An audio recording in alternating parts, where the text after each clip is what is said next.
Banyak negara tertarik untuk mewujudkan Global Water Fund di World Water Forum. Hal itu dikatakan staf khusus Menteri Pekerjaan Umum dan Perumahan Rakyat bidang sumber daya air Firdaus Ali.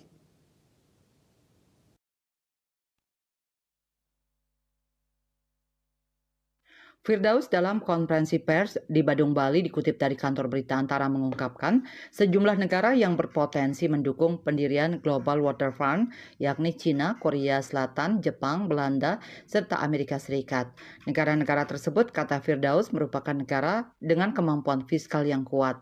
Selain Singapura, Thailand, dan Malaysia juga memiliki minat yang sama terkait dengan pendirian Global Water Fund. Menurut Firdaus, yang memicu ketertarikan dari negara-negara tersebut adalah adanya inisiatif dan komitmen politik dari para pemimpin negara. Melalui World Water Forum, Firdaus mengatakan bahwa negara-negara lain telah melihat keseriusan dan komitmen Indonesia dalam rangka mengatasi isu air. Dengan demikian, ia berharap melalui World Water Forum dapat tercapai kesepakatan lanjutan terkait Global Water Fund.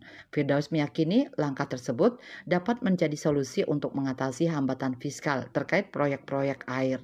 Pemerintah Indonesia mendorong pembentukan Global Water Fund di ajang World Water Forum ke-10 untuk merespon ketimpangan anggaran dan mempercepat pencapaian tujuan pembangunan berkelanjutan SDG 6, yaitu pemenuhan akses air bersih dan sanitasi bagi semua. KMB Bali Pos melaporkan.